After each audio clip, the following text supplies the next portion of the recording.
Eu leio em 9 idiomas, declarou a menina de 12 anos, seus olhos castanhos fixos nos de Rafael Montenegro. O bilionário soltou uma gargalhada cortante que ecoou pelo escritório, fazendo os executivos presentes desviarem o olhar com desconforto.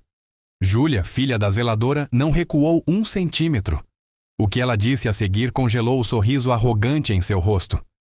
Rafael Montenegro ajustava os punhos de sua camisa italiana de seda enquanto observava, do alto de sua prepotência, a sala de conferências no 35º andar de seu arranha-céu de vidro e aço no coração de São Paulo. Aos 52 anos, havia erguido um império digital que o transformara em um dos homens mais ricos da América Latina, com uma fortuna estimada em 3,2 bilhões de reais. Porém, junto com a riqueza, cultivara uma arrogância tóxica que o isolava de qualquer vestígio de humanidade. Seu escritório era um templo ao excesso. Mármore travertino cobria as paredes, esculturas contemporâneas que custavam o equivalente a apartamentos inteiros decoravam cada canto, e janelas do chão ao teto ofereciam uma vista que abrangia toda a metrópole. Era um lembrete constante de que ele estava literalmente acima de todos os outros. Ou assim acreditava. Mas a verdadeira satisfação de Rafael não vinha apenas de sua riqueza obscena. Vinha do poder que esse dinheiro lhe conferia para menosprezar, humilhar e esmagar aqueles que considerava inferiores. Era seu entretenimento favorito, seu passatempo cruel. Senhor Montenegro, a voz hesitante de sua assistente interrompeu seus pensamentos através do interfone de cristal. A senhora Mariana e sua filha chegaram para os serviços de limpeza. Que entrem, respondeu ele, um sorriso predatório se formando lentamente em seus lábios bronzeados artificialmente. Hoje vou me divertir bastante. Durante a semana anterior, Rafael havia elaborado meticulosamente seu novo jogo de humilhação. Havia herdado de um tio excêntrico um manuscrito antigo, repleto de textos em múltiplos idiomas entrelaçados de forma caótica, mandarim misturado com árabe, russo entrelaçado com hindi, hebraico fundido com japonês. Os melhores linguistas da cidade haviam declarado o documento praticamente indecifrável, uma relíquia curiosa sem propósito prático. Para Rafael, era a arma perfeita para seu jogo favorito de demolir a autoestima alheia. A porta de vidro deslizou silenciosamente. Mariana Silva, 44 anos, entrou empurrando seu carrinho de limpeza meticulosamente organizado. Seu uniforme cinza estava impecável, como sempre. Atrás dela, com passos cautelosos, vinha sua filha Júlia. Júlia Silva tinha 12 anos e era tudo aquilo que o mundo de Rafael desprezava. Seus sapatos escolares, embora polidos com dedicação, estavam gastos nas pontas. Seu uniforme da escola pública municipal estava cuidadosamente remendado, mas eram visíveis os sinais de uso. Sua mochila de tecido surrado carregava livros emprestados da biblioteca, mas seus olhos eram diferentes. Enquanto sua mãe havia desenvolvido o olhar resignado de quem foi quebrado por anos de invisibilidade social.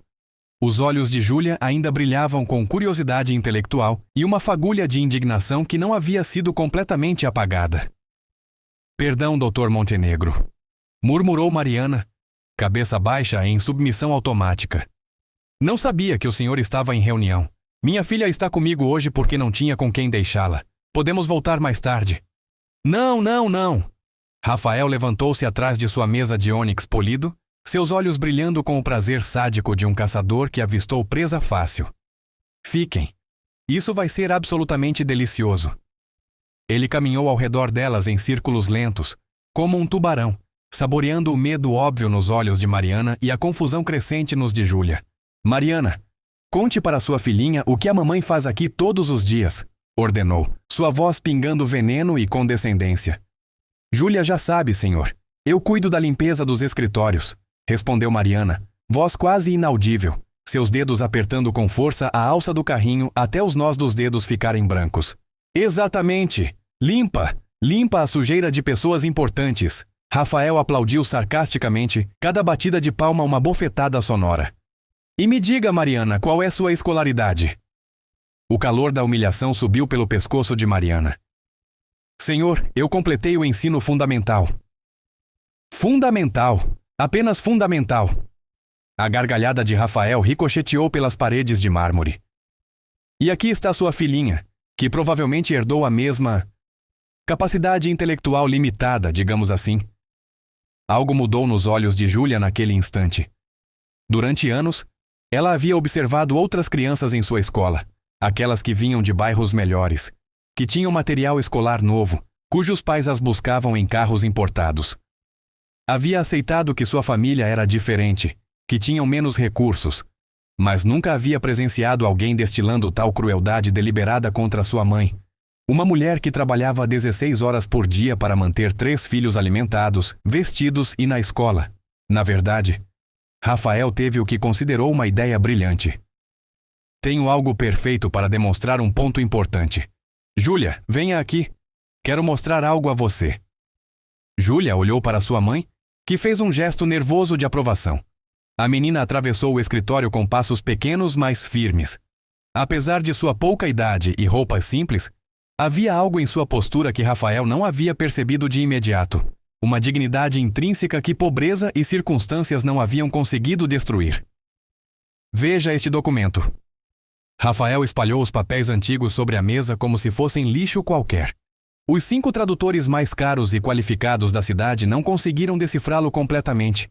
São doutores com PhD de universidades europeias, professores que dedicaram décadas ao estudo de línguas antigas e modernas, especialistas reconhecidos internacionalmente. Júlia observou os papéis com atenção genuína.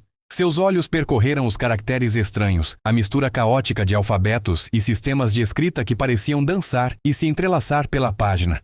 Sabe o que isso significa? Rafael perguntou com um sorriso zombeteiro tão largo que mostrava todos os seus dentes branqueados artificialmente. Era uma pergunta retórica, uma piada cruel destinada a demonstrar a inferioridade óbvia desta menina pobre diante de acadêmicos de elite. Para sua surpresa, Júlia não desviou o olhar imediatamente. Em vez disso, inclinou-se sobre o documento, seus olhos movendo-se metodicamente pelas linhas com uma intensidade desconcertante. Não, senhor! Respondeu finalmente, sua voz baixa, mas firme. Não entendo completamente. Claro que não! Rafael praticamente berrou de satisfação, batendo na mesa com ambas as mãos, fazendo seus pesados anéis de ouro ressoarem contra o ônix.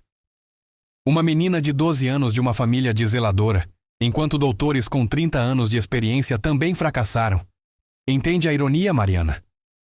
Ele se virou para a mãe, sua voz se tornando ainda mais cortante. Você limpa os banheiros de pessoas infinitamente mais inteligentes que você. E sua filha está destinada a fazer exatamente a mesma coisa. A inteligência é genética, sabia? Mariana mordeu o lábio inferior com força, lutando para conter as lágrimas de humilhação que ardiam em seus olhos. Durante 6 anos havia suportado comentários desdenhosos, olhares de desprezo, tratamento como se fosse mobiliário. Havia construído uma armadura emocional para se proteger. Mas ver sua filha, sua inteligente, curiosa e maravilhosa filha, sendo degradada desta forma era uma dor que penetrava até sua alma. Júlia observou toda a cena com uma expressão que estava se transformando gradualmente. A confusão inicial estava sendo substituída por algo mais poderoso e perigoso. Uma indignação ardente. Não por ela mesma, mas por sua mãe. Pela mulher que trabalhava até suas mãos sangrarem, que pulava refeições para garantir que seus filhos comessem, que nunca reclamava, que sempre encontrava uma forma de fazer o impossível parecer possível. Mas chega de brincadeiras. Rafael retornou à sua poltrona de couro, claramente deleitando-se com cada segundo de seu show de crueldade. Mariana, pode começar a limpar. E Júlia, sente-se ali em silêncio enquanto os adultos importantes trabalham. Com licença, senhor. A voz clara e firme de Júlia cortou o ar como uma lâmina afiada. Rafael se virou, surpreso que a menina ousasse interromper. Sua expressão misturava diversão e irritação. O que você quer, criança? Vai defender a mamãezinha? Júlia caminhou lentamente pelo escritório, seus passos modestos ecoando no mármore com uma determinação que surpreendeu todos os presentes. Quando chegou diante de Rafael, olhou diretamente em seus olhos com uma intensidade que faria muitos adultos recuarem. Senhor, disse com uma calma desconcertante para sua idade. O senhor estava correto sobre uma coisa. Rafael ergueu uma sobrancelha, intrigado apesar de si mesmo. Ah, sim? E o que seria? Esses tradutores caros realmente não conseguiram decifrar o documento completamente. Júlia fez uma pausa deliberada. Mas eu consigo. O silêncio que se seguiu foi tão profundo que era quase palpável. Rafael piscou várias vezes, processando o que havia acabado de ouvir. Então explodiu na gargalhada mais alta e cruel da tarde. Você? Você consegue? Ele mal conseguia falar entre as gargalhadas. Uma menina de 12 anos, filha de uma zeladora com educação fundamental, consegue fazer o que os melhores especialistas da cidade não puderam? Isso é a coisa mais ridícula que já ouvi. Posso provar. Júlia respondeu simplesmente, sem uma sombra de dúvida em sua voz. Rafael limpou lágrimas imaginárias de seus olhos, ainda rindo. Oh, isso vai ser melhor que comédia. Por favor, ilumine-nos com seu gênio, pequena Mozart da limpeza. Júlia pegou os papéis com cuidado reverente. Seus dedos traçaram as linhas enquanto seus olhos se moviam rapidamente. Quando começou a falar, sua voz era clara e confiante. A primeira sessão está em mandarim arcaico, misturado com caracteres japoneses kanji. Diz: a sabedoria não reside nos cofres de ouro, mas nos corações que servem. A segunda linha alterna entre árabe clássico e persa. Aquele que menospreza o servo está cego para ver o mestre. A terceira parte. À medida que Júlia continuava, a transformação no rosto de Rafael era digna de ser fotografada. O sorriso arrogante se desfazia lentamente, substituído por uma incredulidade crescente, depois por confusão, e finalmente por algo próximo ao choque genuíno. Ela não estava apenas adivinhando, estava traduzindo com precisão, movendo-se fluidamente entre idiomas, explicando nuances gramaticais, apontando jogos de palavras que se perdiam na tradução. Falou em mandarim, depois em árabe, deslizou para o russo, tocou em hindi, demonstrou compreensão de hebraico, grego, japonês, farsi e até latim. Quando ela terminou, colocou os papéis de volta na mesa e olhou para Rafael com a mesma calma que havia mantido durante toda a demonstração. Como... Rafael finalmente conseguiu articular, sua voz rouca de choque. Todos os traços de arrogância haviam evaporado. Como isso é possível?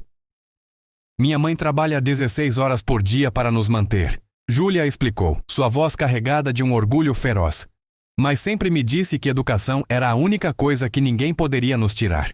A biblioteca municipal tem livros gratuitos. A internet da escola tem cursos gratuitos. O YouTube tem tutoriais gratuitos. Professores aposentados no bairro dão aulas voluntárias aos sábados. Aprendi mandarim com o Sr. Chen, que tem uma quitanda perto de casa. Árabe com a Sra. Fatima, que vende roupas no mercado. Russo com o Dr. Ivanov, que foi engenheiro na União Soviética e agora trabalha como porteiro. Ela fez uma pausa, deixando suas palavras penetrarem. O senhor acha que pobreza significa ignorância. Acha que roupa velha significa mente vazia. Acha que sua conta bancária lhe dá o direito de medir o valor humano. A voz de Júlia permaneceu calma, mas havia aço nela agora. Mas se engana.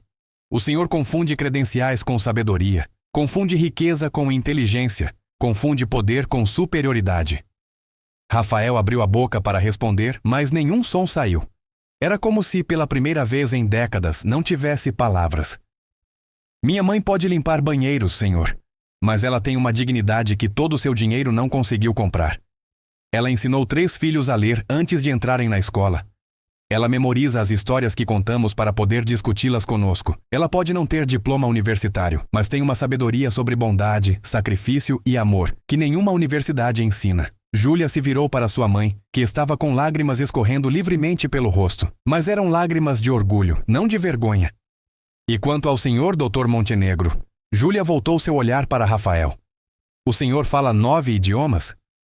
O silêncio que se seguiu foi devastador. Não, Rafael admitiu finalmente, sua voz um sussurro quebrado.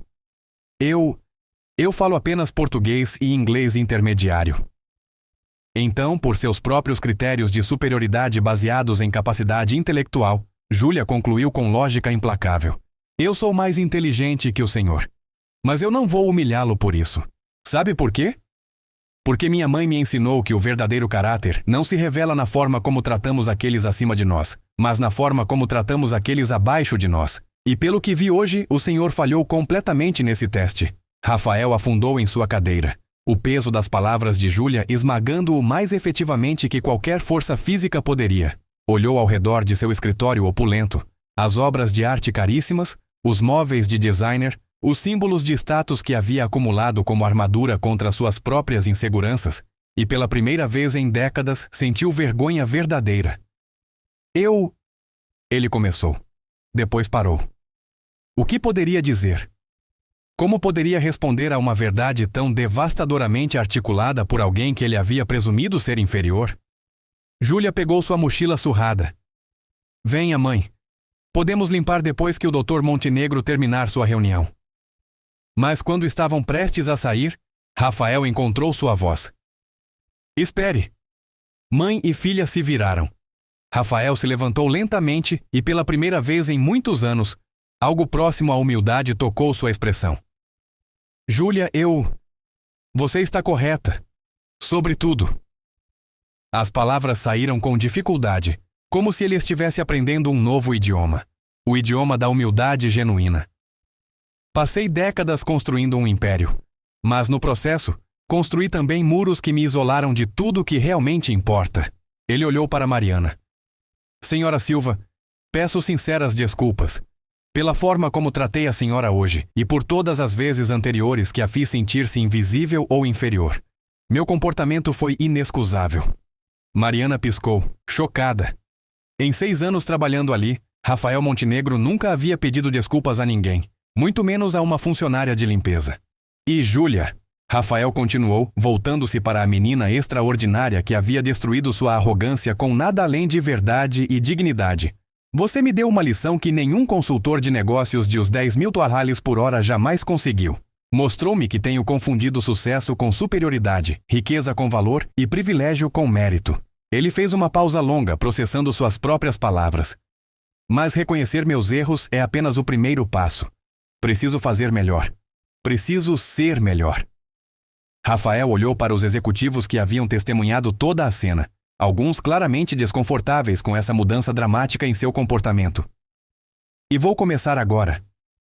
Ele tocou o interfone. Sandra, cancele todas as minhas reuniões desta tarde e convoque uma reunião de emergência do conselho para amanhã cedo. Voltando-se para Júlia e Mariana, Rafael continuou. Júlia, você mencionou professores aposentados dando aulas voluntárias, recursos gratuitos da biblioteca, talentos desperdiçados em sua comunidade. Tenho recursos que estive usando principalmente para alimentar meu ego e aumentar minha conta bancária. Que tal se eu os usar para algo que realmente importa? O que o senhor tem em mente? Júlia perguntou, cautelosa, mas curiosa. Um programa educacional abrangente. Não caridade condescendente, mas investimento real em potencial humano. Os olhos de Rafael estavam começando a brilhar com algo novo. Não arrogância, mas propósito genuíno. Júlia, você claramente tem um talento extraordinário para idiomas. Mas quantas outras crianças brilhantes existem em sua comunidade, que nunca terão a chance de desenvolver seus dons, porque nascem no código postal errado? Ele começou a andar pelo escritório, mas desta vez, não como um predador circulando presas, mas como alguém trabalhando através de um problema complexo. E não é apenas sobre educação formal. Você mencionou o Sr. Chen, a Sra. Fatima, o Dr. Ivanov. Pessoas talentosas cujas habilidades estão sendo desperdiçadas porque a sociedade as relegou a trabalhos que não utilizam todo o seu potencial. Que tal criar uma rede que conecte essas pessoas com oportunidades onde seus talentos possam florescer? Júlia estudou Rafael cuidadosamente, procurando por sinais de insinceridade ou manipulação. Mas o que viu em seus olhos era algo diferente. Não a arrogância do filantropo que dá esmolas para sentir-se bem consigo mesmo, mas a humildade genuína de alguém que reconhece que tem muito a aprender. Isso soaria maravilhoso, Júlia disse lentamente. Mas palavras são fáceis, Dr. Montenegro. Homens ricos fazem promessas grandiosas o tempo todo e depois fazem muito menos. Você está absolutamente correta, Rafael admitiu. E é exatamente por isso que preciso de sua ajuda. Júlia, você e sua mãe entendem as necessidades reais de sua comunidade de uma forma que eu nunca poderei. Meu dinheiro é inútil sem direcionamento correto. Ele se sentou não atrás de sua imponente mesa de ônix, mas em uma das cadeiras de visitante, colocando-se ao mesmo nível que Júlia e Mariana. Proposta concreta.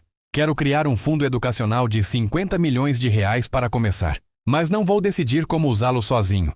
Quero que Júlia faça parte do conselho consultivo, junto com professores, pais e estudantes da comunidade. Quero que as pessoas que realmente entendem as necessidades tomem as decisões. Mariana finalmente encontrou sua voz. Dr. Montenegro, isso é... Eu não sei o que dizer. Não diga nada ainda. Rafael respondeu gentilmente. Dei a vocês muitos motivos para duvidar de mim. Mas vou provar através de ações, não palavras, que essa transformação é real. Ele se levantou e estendeu a mão. Não para Júlia, mas para Mariana. Senhora Silva, a senhora estaria disposta a me dar a chance de demonstrar que posso ser melhor do que fui hoje? Mariana olhou para a mão estendida, depois para sua filha, que deu um leve aceno. Lentamente, ela estendeu sua própria mão, calejada pelo trabalho duro, mas firme em sua dignidade recém-descoberta. Uma chance, ela disse. Mas minha filha tem razão. Ações, não palavras. Ações, não palavras. Rafael repetiu, selando o compromisso. 6 meses depois, o 35º andar do prédio de Rafael Montenegro havia sido transformado. A metade do espaço que antes abrigava seu ego inflado, agora funcionava como um centro educacional comunitário. As esculturas caríssimas haviam dado lugar a quadros brancos colaborativos, estantes repletas de livros em múltiplos idiomas e estações de computador onde estudantes de comunidades carentes recebiam tutoria gratuita. Rafael havia cumprido sua palavra de formas que surpreenderam até os cínicos mais endurecidos. O programa Pontes do Conhecimento, co-desenvolvido por Júlia e um conselho de educadores comunitários, conectava profissionais talentosos como o Sr. Chen, a Sra. Fatima e o Dr. Ivanov, com estudantes ávidos por aprender. Mas não parou aí. Rafael usou suas conexões corporativas para criar oportunidades de estágio remunerado, parcerias com universidades e um fundo de bolsas que não exigia apenas excelência acadêmica, mas reconhecia inteligência em todas as suas formas: artística, prática, emocional, social. Mariana Silva não limpava mais banheiros. Rafael a havia contratado como coordenadora de experiência comunitária, um cargo que ela inicialmente recusou por sentir que não tinha qualificações formais. Mas Júlia a lembrou das mesmas palavras que havia dito a Rafael. Credenciais não são sabedoria.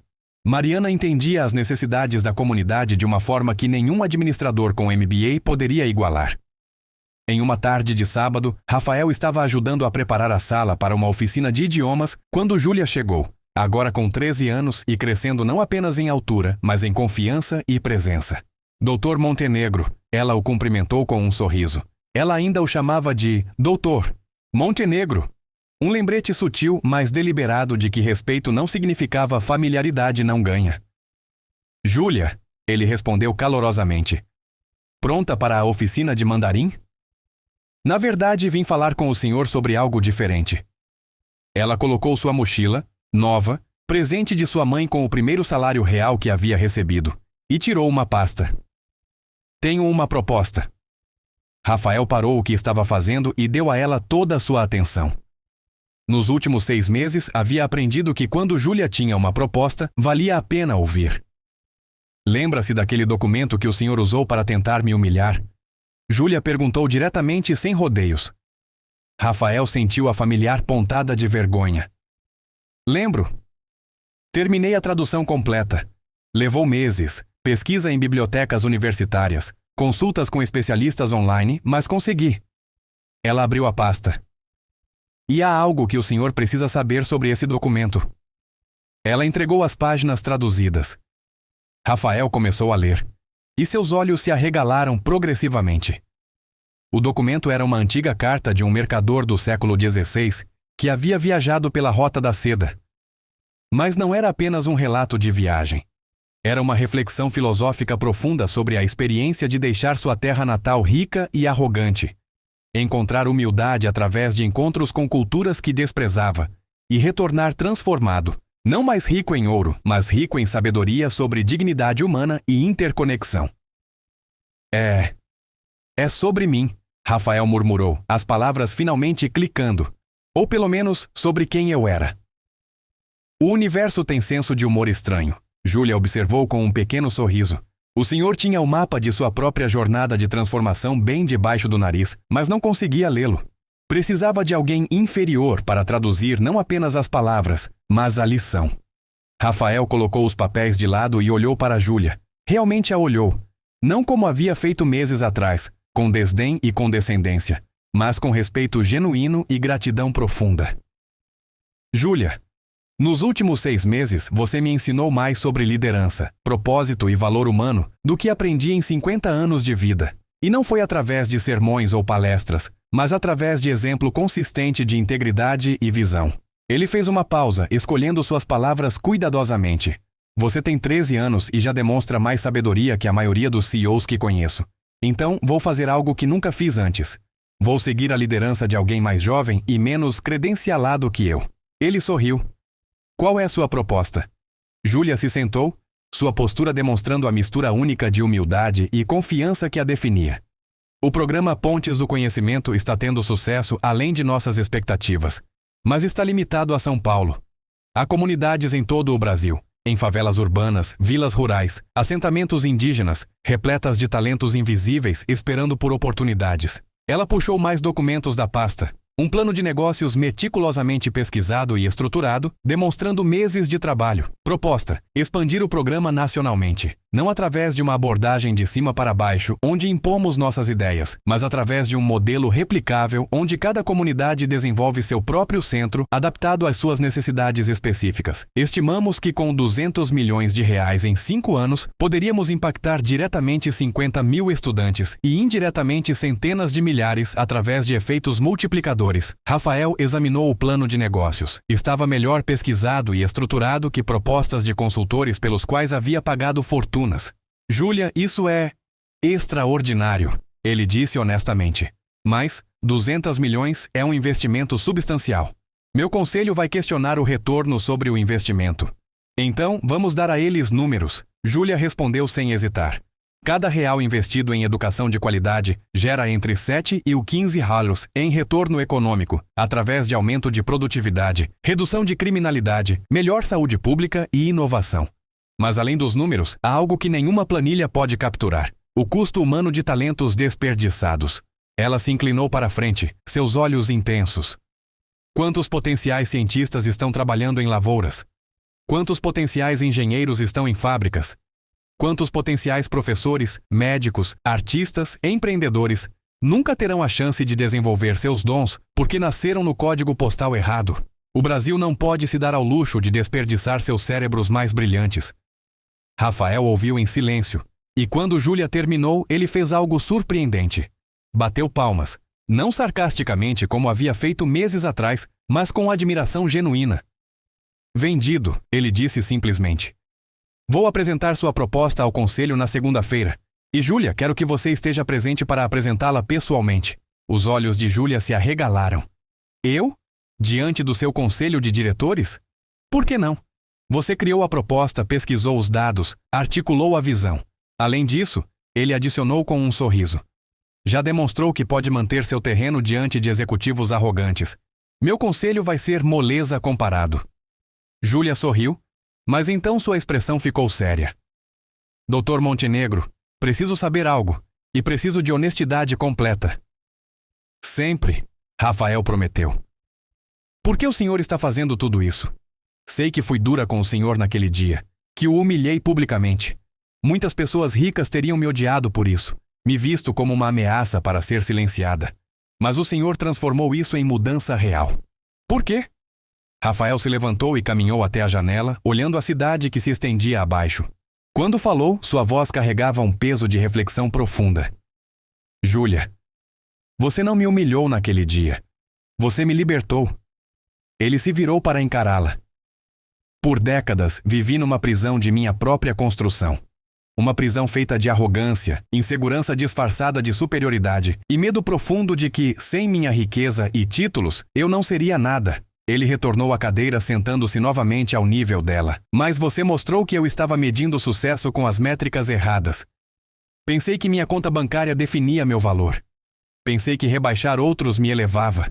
Pensei que isolamento privilegiado era a marca de sucesso supremo. Estava errado sobre tudo. E agora? Júlia perguntou suavemente. Agora acordo todos os dias com propósito real. Não para fazer mais dinheiro, mas para criar oportunidades significativas. Não para demonstrar superioridade, mas para reconhecer potencial onde quer que exista. E descobri algo surpreendente. Esta nova vida é infinitamente mais satisfatória que a antiga. Ele sorriu, e era um sorriso genuíno, não o sorriso predatório que costumava usar. Você me deu o maior presente que alguém já me deu. A oportunidade de me tornar uma pessoa que meus filhos poderiam respeitar genuinamente, não apenas temer ou desejar herdar. Ele fez uma pausa. Aliás, minha filha de 17 anos começa a fazer trabalho voluntário aqui na semana que vem. Ela disse que queria entender o que havia me transformado tanto. Acho que ela quer conhecer você. Júlia ficou tocada. Ficaria honrada em conhecê-la. Então está combinado. Rafael levantou-se e estendeu a mão formalmente. Parceiras na transformação de vidas? Júlia apertou sua mão firmemente. Parceiros na transformação de vidas. A apresentação de Júlia ao conselho de diretores de Rafael foi, para dizer o mínimo, memorável. 12 executivos com idades entre 45 e 70 anos, predominantemente homens, usando ternos que custavam mais que o aluguel mensal da maioria dos brasileiros, observaram com ceticismo mal disfarçado quando uma menina de 13 anos entrou na sala de reuniões do 4º andar. Rafael, isso é uma piada? Um dos diretores, Carlos Mendes, falou antes mesmo de Júlia poder começar. Convocou uma reunião de emergência para ouvir uma criança? Rafael, sentado na cabeceira da mesa, manteve sua expressão neutra. Carlos, sugiro que você ouça antes de julgar. 6 meses atrás, eu teria dito exatamente a mesma coisa. Hoje, reconheço isso como a arrogância ignorante que era. O desconforto percorreu a sala. Rafael havia mudado dramaticamente nos últimos meses e os diretores não sabiam bem como processar essa transformação. Júlia caminhou calmamente até o centro da sala, conectou seu laptop ao projetor. Um laptop doado por Rafael, mas que ela havia insistido em pagar através de horas de tutoria para outros estudantes, e começou sua apresentação. Boa tarde, senhores diretores. Meu nome é Júlia Silva, tenho 13 anos, venho de uma família da classe trabalhadora, e hoje vou apresentar uma proposta que vai desafiar suas premissas sobre investimento, retorno e responsabilidade corporativa. A audácia da abertura fez várias sobrancelhas se erguerem. Júlia clicou para o primeiro slide. Não um gráfico corporativo, mas uma foto de uma criança em uma favela, olhando pela janela de uma escola. Esta é Carla, 7 anos, QI estimado de 142, mais alto que a maioria das pessoas nesta sala. Mora em Paraisópolis. Suas chances estatísticas de chegar à universidade são menos de 3%. Não porque não seja inteligente, mas porque nasceu no código postal errado. Quantos de vocês acham isso aceitável? Silêncio desconfortável. Agora multipliquem Carla por milhões. Toda criança brilhante cujo potencial é desperdiçado, porque nossa sociedade confunde privilégio com mérito. Júlia avançou para o próximo slide. Dados econômicos densos, mas apresentados de forma clara e convincente. Vamos falar em termos que entendem. Retorno sobre investimento. Cada real investido em educação de qualidade para crianças de baixa renda gera entre 7 e 15 roles em retorno econômico. Isso é um ROI de 700% a 1.500%. Mostrem-me qualquer outro investimento com esses números consistentes e risco tão baixo. Agora ela tinha a atenção deles. Durante os próximos 45 minutos, Júlia apresentou uma análise que rivalizava qualquer coisa que consultores de elite haviam fornecido. Dados econômicos, estudos de caso internacionais, projeções financeiras, análise de riscos, modelos de implementação, mas também algo mais, histórias humanas que davam rosto e coração aos números. O programa piloto Pontes do Conhecimento custou 12 milhões de dólares nos últimos 6 meses. Nesse período, 847 estudantes receberam tutoria especializada. 94% melhoraram suas notas em pelo menos uma classe. 67% descobriram novos interesses ou talentos. 12 estudantes do ensino médio receberam ofertas de bolsas universitárias que de outra forma nunca teriam recebido. Ela clicou para um vídeo curto, depoimentos de estudantes, pais e professores. Quando terminou, vários diretores tinham expressões notavelmente menos cínicas. A proposta é expandir este modelo nacionalmente. 200 milhões ao longo de 5 anos. 50 mil estudantes impactados diretamente. Mas aqui está o multiplicador que torna isso não apenas caridade inteligente, mas estratégia de negócios brilhante. O próximo slide mostrou uma rede complexa. Cada estudante impacta uma média de 8 pessoas em sua rede próxima. Cada família que sai da pobreza geracional reduz custos sociais em aproximadamente 75 mil $. Por ano. Cada profissional qualificado adicional aumenta a produtividade econômica nacional. Cada criança que descobre talento em ciências, tecnologia, artes ou empreendedorismo contribui para a competitividade do Brasil na economia global. Júlia se afastou da tela e olhou cada diretor nos olhos, um por um. Mas vou ser honesta com vocês sobre algo. Se estão procurando retorno financeiro direto para Montenegro Technologies, este não é o investimento certo. Não vão ver esses 200 milhões se converterem em 250 milhões na conta bancária corporativa. Carlos Mendes começou a sorrir com suficiência, preparando-se para declarar a proposta impraticável. No entanto, Júlia continuou, sua voz ficando mais forte. Se estão procurando construir um legado que importe, que transforme seu país, que dê significado à riqueza que acumularam, este é o investimento mais importante que jamais farão. Vocês têm uma escolha: morrer como homens ricos que acumularam mais zeros em contas bancárias, ou morrer como homens que mudaram o curso de milhares de vidas e contribuíram para um Brasil melhor. Ela pegou seu laptop e deu um passo atrás. A decisão é de vocês. Mas antes de decidirem, pensem no seguinte: quando estiverem no fim de suas vidas, olhando para trás, o que vai importar mais? O tamanho de sua herança financeira ou o tamanho de seu impacto humano? A sala estava em silêncio absoluto quando Júlia concluiu. Então, surpreendentemente, o diretor mais velho, Roberto Santos, 72 anos, veterano do conselho, começou a aplaudir. Lentamente, outros se juntaram. Senhorita Silva, Roberto falou com voz carregada de emoção. Em 40 anos servindo em conselhos corporativos, nunca ouvi uma apresentação que me movesse desta forma. Não apenas os dados que são convincentes, mas a visão moral. Você tem meu voto. Um por um, outros diretores assentiram. Até Carlos Mendes, claramente lutando com seu ego, finalmente concordou. É um investimento heterodoxo, mas as métricas são sólidas. E talvez precisemos de mais investimentos heterodoxos. Rafael observou tudo com um orgulho que era diferente de qualquer coisa que havia sentido antes. Não era o orgulho de conquista pessoal, mas o orgulho de testemunhar grandeza em outra pessoa e ter desempenhado um pequeno papel em permitir que ela florescesse. Então está decidido, Rafael declarou oficialmente. O programa Pontes do Conhecimento Nacional recebe financiamento total. Júlia, você e sua equipe comunitária têm carta branca para a implementação. Depois que a reunião terminou e os diretores saíram, muitos parando para cumprimentar Júlia pessoalmente e expressar admiração, Rafael e Júlia ficaram sozinhos na sala de reuniões. Como você se sente? Rafael perguntou. Júlia se sentou pesadamente em uma cadeira, a adrenalina finalmente dissipando. Aterrorizada, honestamente. É muita responsabilidade. Bem-vinda ao verdadeiro peso da liderança, Rafael disse com um sorriso compreensivo. Não é fácil, é? Quando você sabe que suas decisões impactarão milhares de vidas? Não, Júlia admitiu. Mas acho que é o tipo de peso que vale a pena carregar.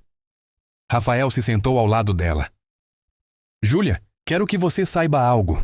Nos próximos meses e anos vai enfrentar céticos, críticos, pessoas que vão duvidar de você por causa da sua idade, seu gênero, sua origem. Alguns vão tentar desacreditá-la. Outros vão tentar roubar o crédito por seu trabalho. Vai ser difícil. Eu sei. Ela respondeu calmamente. Mas quando isso acontecer, quero que se lembre de hoje. Lembre-se de que você ficou diante de uma sala de homens poderosos que inicialmente a descartaram e os convenceu não através de agressividade ou manipulação, mas através de preparação meticulosa, argumentação sólida e apelo moral genuíno. Essa é a marca de verdadeira liderança.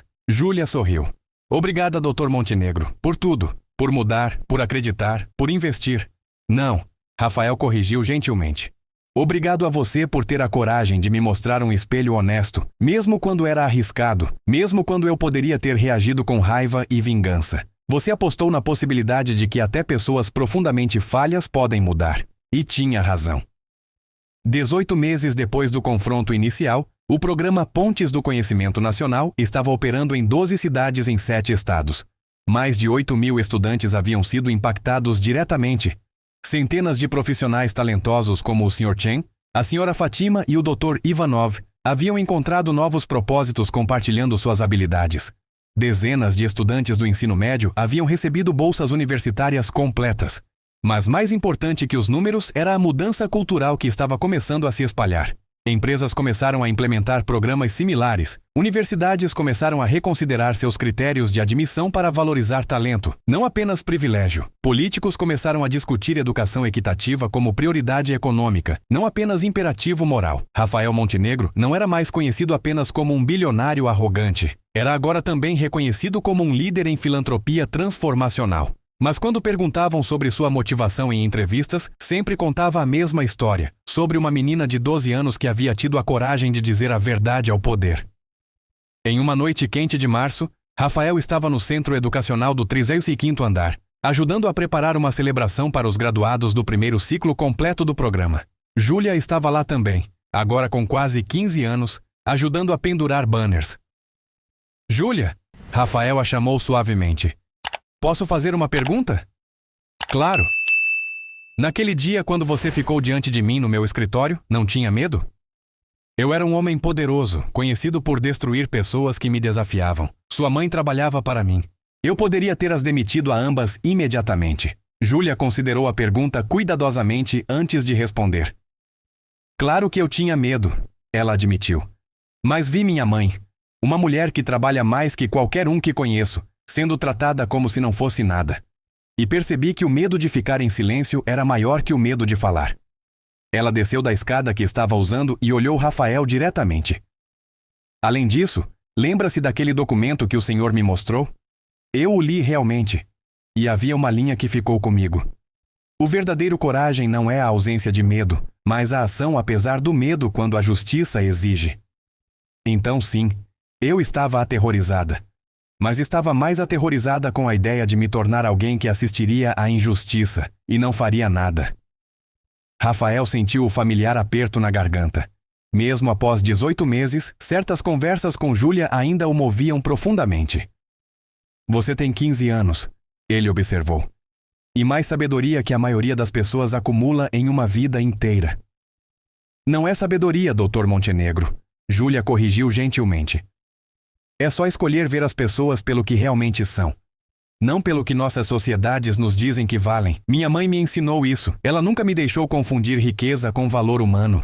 Naquele momento, Mariana entrou na sala carregando caixas de decorações. Ela não parecia mais a mulher quebrada que havia entrado no escritório de Rafael 18 meses atrás. Seus ombros estavam eretos. Seus olhos brilhavam com confiança. E usava roupas profissionais que refletiam seu novo papel. Tudo pronto? Mariana perguntou sorrindo para ambos. Quase, Rafael respondeu. Mariana, tem um minuto? Ela colocou as caixas de lado. Claro. Rafael hesitou, depois mergulhou. Eu nunca propriamente pedi desculpas a você. Quero dizer, pedi no dia, mas não da forma que deveria ter feito. Então deixe-me dizer agora, senhora Silva, lamento profundamente a forma como a tratei durante anos. Lamento por cada vez que a fiz sentir invisível, por cada momento de desrespeito, por usar meu poder para diminuí-la. Você merecia dignidade e respeito desde o primeiro dia, e falhei em dar isso. Perdoe-me. Mariana ficou em silêncio por um longo momento. E Rafael teve um lampejo de medo de que talvez as feridas fossem profundas demais para curar completamente. Então ela falou, e sua voz era firme, mas gentil. Dr. Montenegro, já o perdoei. Na verdade, o perdoei naquele primeiro dia, quando vi lágrimas reais em seus olhos enquanto pedia desculpas. Porque entendi algo. Você não era cruel porque era naturalmente mau. Era cruel porque estava preso em um sistema que ensinou que seu valor dependia de ser melhor que outros. Ela deu um passo à frente. O que realmente importa não é como o senhor me tratou no passado, mas como escolheu mudar. E não apenas mudou palavras, mudou ações. Não apenas mudou seu comportamento comigo, mudou sistemas que impactam milhares. Isso é perdão ganho através de transformação real. Rafael sentiu lágrimas picando seus olhos. Obrigado, ele disse simplesmente. Júlia assistiu à troca com um sorriso. Havia algo belo em testemunhar reconciliação genuína, em ver como as pessoas podiam curar quando escolhiam humildade ao invés de ego. Bem, Mariana disse, quebrando o momento emocional com praticidade característica. Essas decorações não vão se pendurar sozinhas, e os graduados chegam em 2 horas. Vamos trabalhar. Eles trabalharam juntos. O bilionário, a ex-zeladora agora coordenadora, e a menina extraordinária que havia catalisado tudo, não como superiores subordinados, mas como parceiros unidos por propósito comum. A cerimônia de formatura foi um evento transformador em si. 57 estudantes do ensino médio, todos de comunidades de baixa renda, todos participantes do programa Pontes do Conhecimento, estavam se formando não apenas de suas escolas, mas também recebendo cartas de aceitação de universidades que antes pareciam impossíveis de alcançar. Rafael estava sentado na plateia, não no palco. Havia insistido que este momento pertencia aos estudantes e às famílias, não a ele. Um por um, os graduados compartilharam suas histórias. Histórias de superar obstáculos que a maioria dos presentes não poderia imaginar. Histórias de talentos descobertos, paixões despertadas, sonhos realizados. Então chegou a vez de Miguel Oliveira, um jovem de 18 anos que havia crescido em uma favela onde a expectativa de vida era 15 anos menor que na cidade em geral. Quando entrei neste programa há 2 anos, Miguel começou, sua voz tremendo ligeiramente com emoção. Não acreditava que universidade fosse possível para alguém como eu. Meu pai é pedreiro, minha mãe vende frutas na feira. Somos boas pessoas, mas não éramos pessoas universitárias. Ele fez uma pausa, recompondo-se. Mas este programa não me deu apenas aulas particulares e preparação para vestibular. Deu-me algo mais profundo. Deu-me a crença de que eu merecia estar aqui. Que minha origem não definia meu destino. Que talentos e sonhos não respeitam códigos postais. Miguel pegou um envelope do bolso. Na semana passada recebi uma carta. Fui aceito na Universidade de São Paulo, curso de engenharia, bolsa completa. Vou ser o primeiro da minha família a frequentar a universidade. A ovação que se seguiu foi ensurdecedora. Mas Miguel levantou a mão pedindo silêncio. Quero agradecer ao Dr. Montenegro por investir seu dinheiro. Mas mais importante, quero agradecer a Júlia Silva, Mariana Silva e todos os tutores, mentores e voluntários que investiram algo mais valioso que dinheiro. Investiram seu tempo, sua sabedoria, sua crença em nós. Ele se virou diretamente para onde Júlia estava sentada. Júlia, você tem quase minha idade, mas entende algo que muitos adultos nunca aprendem. Que cada pessoa tem dignidade inerente que não depende de riqueza ou status. Obrigado por nos mostrar isso. Obrigado por lutar por nós. Obrigado por ser nosso exemplo. Júlia sentiu lágrimas escorrendo pelo rosto. Não lágrimas de tristeza, mas de alegria profunda misturada com responsabilidade esmagadora. 57 vidas mudadas. Mas quantas mais estavam esperando? Quantas mais poderiam alcançar? Após a cerimônia durante a recepção, Rafael se viu cercado por pais querendo expressar gratidão. Mas o que mais o impactou foi algo que uma mãe disse. Dr. Montenegro, o senhor não apenas deu ao meu filho a chance de ir à universidade. O senhor me deu algo que eu havia perdido. Esperança. Esperança de que o mundo pode mudar, de que pessoas poderosas podem escolher usar poder para bem, de que meus outros filhos também podem ter oportunidades. Rafael agradeceu, mas internamente estava processando algo profundo. Nos últimos 18 meses, havia gastado aproximadamente 65 milhões em programas educacionais. Nos 15 anos anteriores de sua vida adulta, havia gasto mais que isso em carros de luxo, residências desnecessárias, festas extravagantes, coisas que proporcionaram prazer momentâneo, mas nenhum significado duradouro. No que você está pensando? Júlia perguntou, juntando-se a ele enquanto observavam a celebração. Em quanto tempo desperdicei? Rafael admitiu. Em quanto bem poderia ter feito se tivesse aprendido essas lições décadas atrás? Mas aprendeu, Júlia apontou. E ainda tem décadas pela frente para fazer a diferença. Além disso, não é sobre quanto tempo você perdeu, mas o que faz com o tempo que tem. Rafael sorriu. Quando você vai parar de ser tão sábia para a sua idade? Provavelmente nunca, Júlia respondeu com um sorriso travesso. Alguém precisa manter os bilionários na linha. Ambos riram, mas havia verdade subjacente à piada. Júlia havia se tornado mais que uma parceira do projeto. Havia se tornado a consciência que Rafael não sabia que precisava. Sempre pronta para desafiá-lo quando começava a escorregar de volta para velhos hábitos. Sempre lá para lembrá-lo de que sua riqueza era responsabilidade, não privilégio. 3 anos após seu confronto inicial, o impacto da transformação de Rafael e do trabalho de Júlia havia se expandido além do que qualquer um poderia ter previsto inicialmente. O programa Pontes do Conhecimento Nacional agora operava em 23 cidades. Mais de 22 mil estudantes haviam participado. Centenas haviam recebido bolsas universitárias. Mas talvez mais importante, o modelo havia sido replicado por outros empreendedores e organizações inspirados pela história. Rafael havia reduzido seu estilo de vida pessoal drasticamente. Vendeu 4 de suas 5 residências, doando os lucros para programas educacionais. Vendeu sua coleção de carros de luxo, mantendo apenas um carro híbrido prático. Reduziu seu salário pessoal em 60%, direcionando a diferença para dotações educacionais. Mas o mais surpreendente era que ele nunca havia sido mais feliz. É estranho, ele confessou a Júlia durante um de seus almoços mensais, onde discutiam estratégia e filosofia. Quando tinha 5 casas, sempre sentia que precisava de mais. Agora tenho uma casa confortável, mas modesta, e sinto abundância. Isso é porque o senhor descobriu algo sobre felicidade humana que pesquisa tem confirmado por décadas. Júlia explicou, agora com 16 anos e prestes a começar seus próprios estudos universitários, bolsa integral em relações internacionais, com foco em desenvolvimento social. Felicidade não vem de acumulação, vem de conexão, propósito e contribuição. O senhor estava tentando comprar alegria quando deveria estar criando significado. Rafael balançou a cabeça com admiração. Júlia, você vai me fazer sentir estúpido até o dia que eu morrer, não vai? Não é estupidez, Dr. Montenegro, ela corrigiu. É só que o senhor estava operando sob premissas erradas, premissas que nossa sociedade ensina constantemente. A maioria das pessoas nunca questiona essas premissas. O senhor teve o privilégio de ser forçado a questioná-las. Privilégio, Rafael repetiu com um sorriso irônico.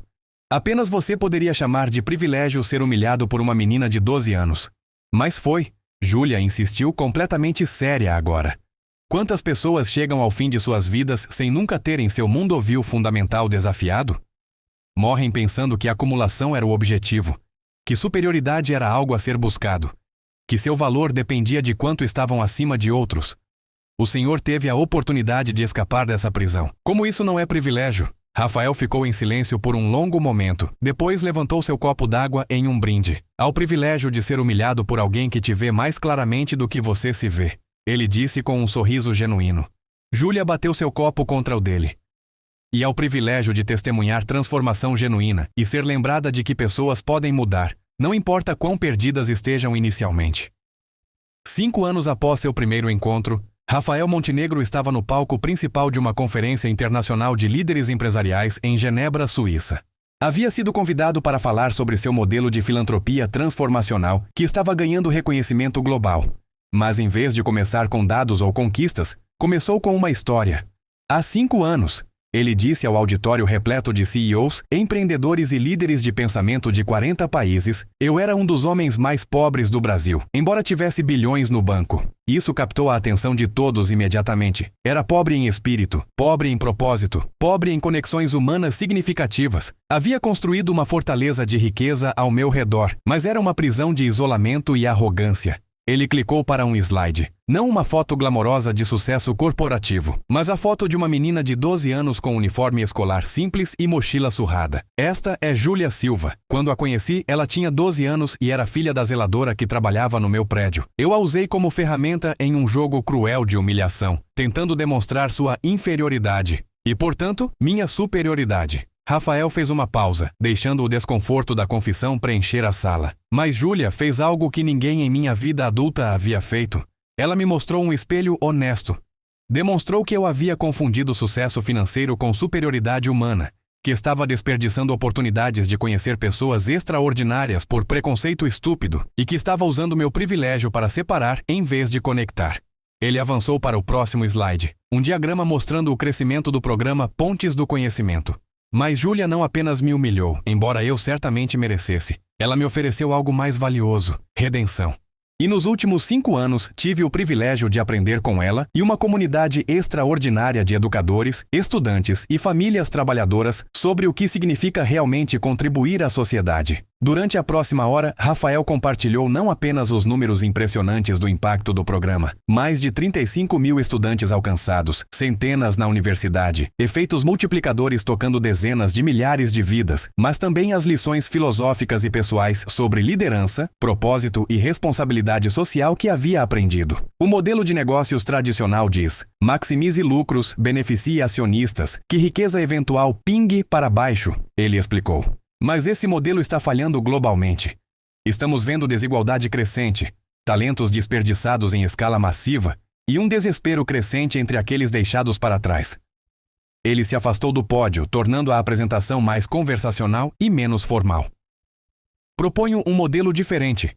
Que os privilegiados reconheçam que sua riqueza é amplamente resultado de acidente de nascimento, acesso e sistema social, não superioridade inerente. Que reconheçam que talento está distribuído igualmente, mas oportunidades não. E que usem seus recursos não para acumular mais ou se isolar da humanidade, mas para criar sistemas que permitam que outros alcancem seu potencial.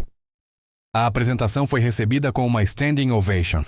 Mas o que Rafael não esperava era o que veio depois. Durante a sessão de perguntas e respostas, Um CEO chinês levantou a mão. Senhor Montenegro, sua história é inspiradora. Mas arrisco dizer que muitos de nós nesta sala reconhecem traços de nosso antigo eu em sua descrição. A pergunta que tenho é: como replicamos sua transformação? Como criamos sistemas que incentivem humildade e responsabilidade social em vez de arrogância e acumulação? Rafael sorriu. Essa é a pergunta certa.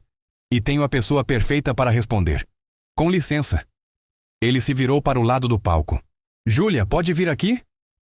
Dos bastidores emergiu Júlia Silva, agora com 17 anos.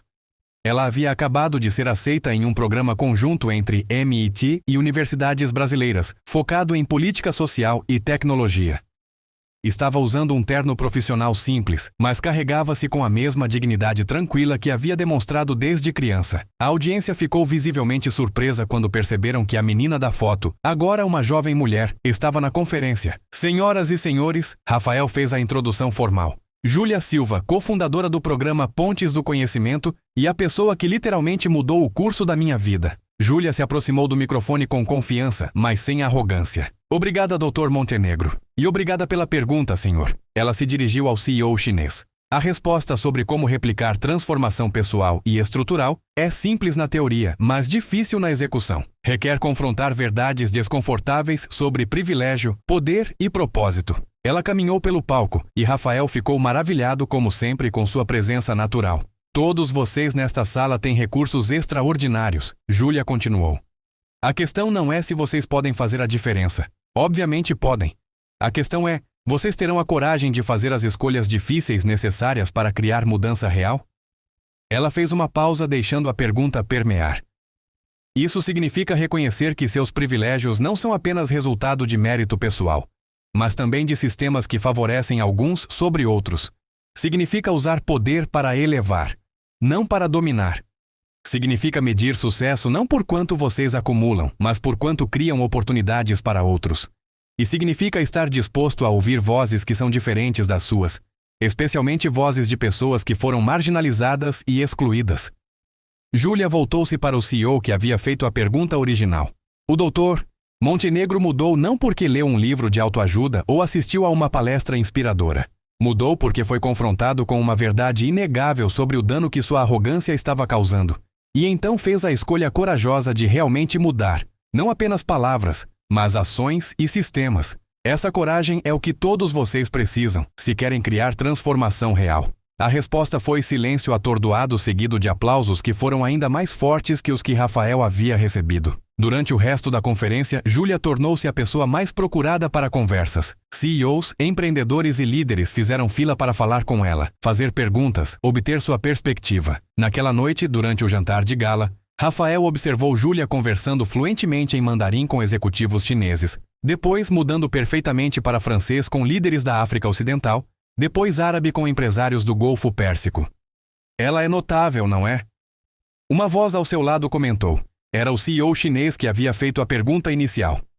Mais que notável, Rafael respondeu.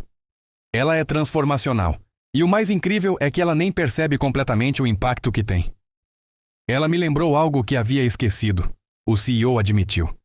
Que sucesso sem propósito é apenas acumulação vazia. Estou voltando para Shenzhen decidido a implementar algo similar ao seu programa. Rafael sorriu. Então Júlia terá mudado mais 2 vidas hoje. A sua e as dezenas de milhares que seu programa eventual impactará.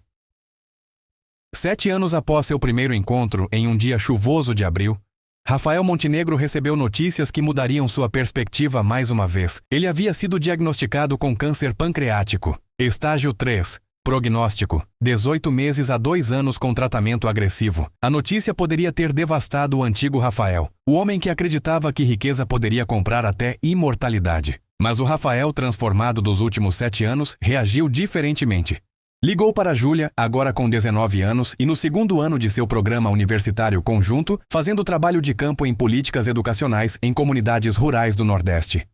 Júlia, preciso contar algo a você, ele disse quando ela atendeu.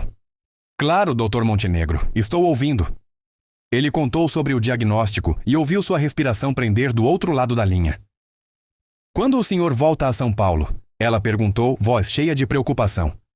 Amanhã. Mas, Júlia, não quero que você venha correndo. Você tem trabalho importante onde está.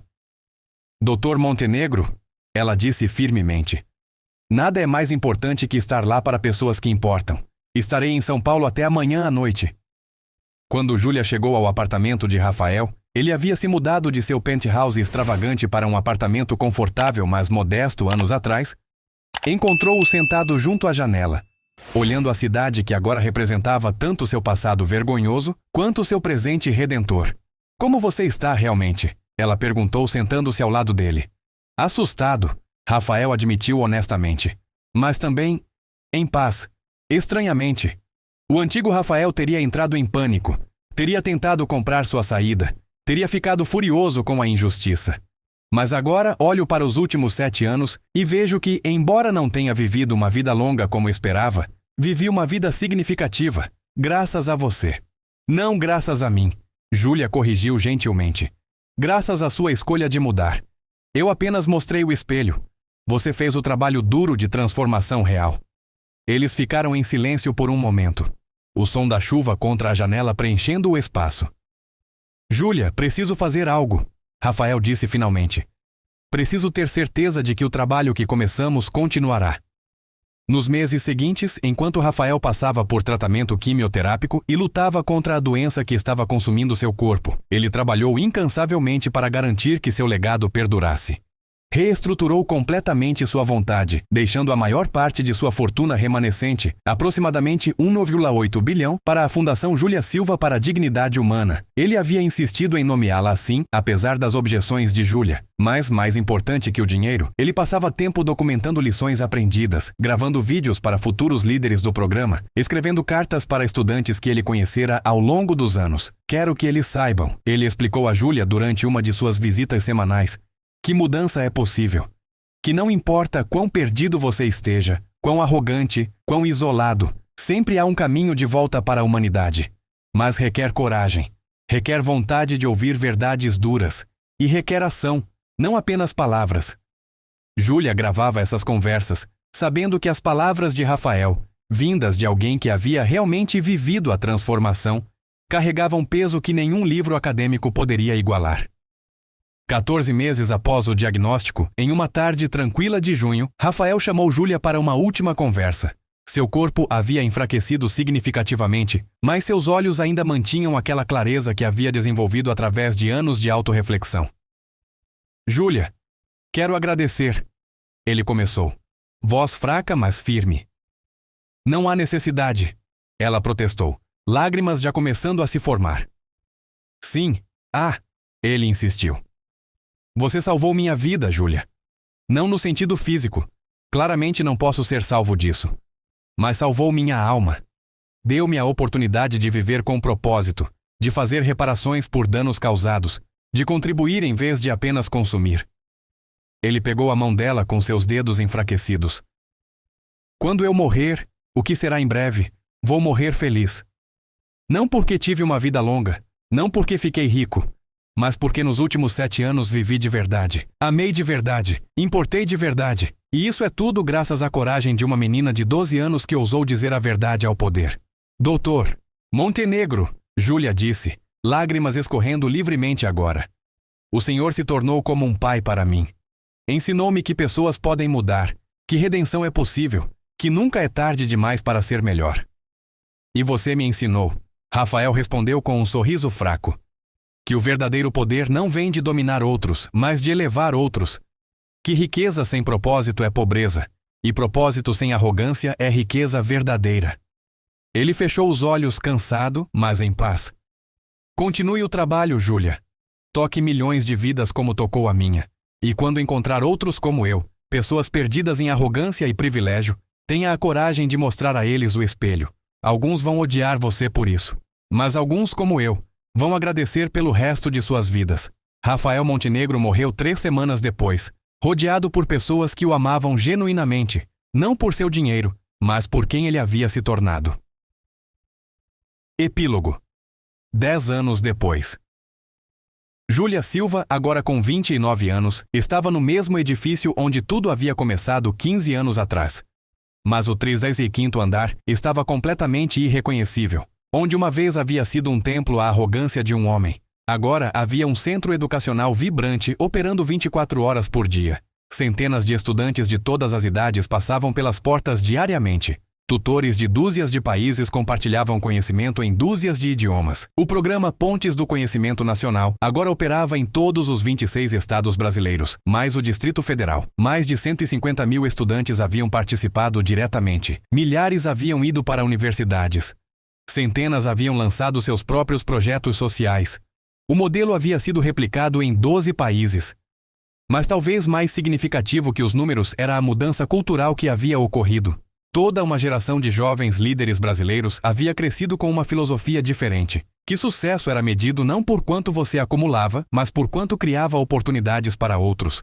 Júlia estava organizando uma cerimônia especial. Uma estátua estava sendo inaugurada no centro educacional. Não de Rafael Montenegro, como ele certamente teria insistido em seus dias arrogantes, mas uma escultura abstrata chamada Dignidade. Uma figura elevando outra, ambas alcançando para cima. Mariana Silva, agora com 56 anos e diretora executiva da fundação, estava ajudando com os preparativos finais. Você acha que ele estaria orgulhoso? Mariana perguntou à filha, olhando para a transformação que haviam criado. Sim, Júlia respondeu sem hesitação. Mas mais importante, acho que ele estaria em paz, sabendo que a transformação dele inspirou transformações em milhares de outros. Naquela noite, durante a cerimônia de inauguração, Júlia fez um discurso que seria lembrado por anos. Esta estátua não é sobre Rafael Montenegro especificamente.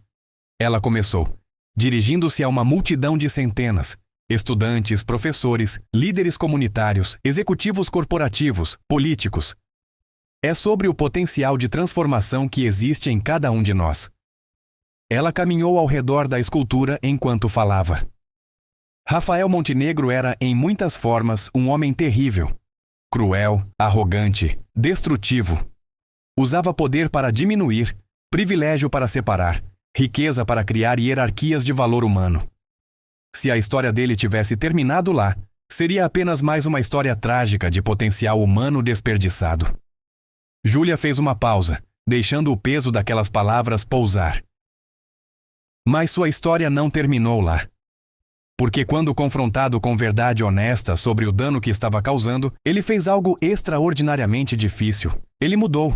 Não mudou apenas palavras ou comportamento superficial. Mudou fundamentalmente sua compreensão de si mesmo, seu propósito e seu lugar na sociedade. Ela se virou para encarar a audiência diretamente. E essa é a lição que esta estátua representa. Que transformação é sempre possível. Que não importa quão perdidos estejamos, quão danificadas sejam nossas filosofias, quão profundos sejam nossos erros, sempre há um caminho de volta para a humanidade. Sempre há a possibilidade de fazer melhor. A ovação que se seguiu ecoou através do prédio, um som de esperança coletiva e compromisso compartilhado. Depois da cerimônia, enquanto as multidões se dispersavam, Júlia ficou sozinha por um momento diante da escultura, pensando no homem que havia mudado sua vida tanto quanto ela havia mudado a dele. Obrigada, Dr. Montenegro, ela sussurrou. Por ter a coragem de mudar. Por provar que redenção é possível. Por mostrar-me que até as pessoas mais perdidas podem encontrar seu caminho de volta para a luz. O vento carregou suas palavras através da noite paulistana, e Júlia sorriu, sabendo que em algum lugar, em uma sala de aula em Manaus, em um centro comunitário em Salvador, em uma biblioteca em Recife, outra criança estava descobrindo seu potencial, outra família estava quebrando ciclos de pobreza, outra vida estava sendo transformada. E tudo havia começado com uma lição simples, mas profunda. Que dignidade humana não depende de riqueza, status ou privilégio, mas é direito inerente de cada pessoa. E que quando aqueles com poder escolhem usar esse poder para elevar em vez de dominar, para conectar em vez de separar, para criar oportunidades em vez de barreiras, é aí que a verdadeira transformação acontece.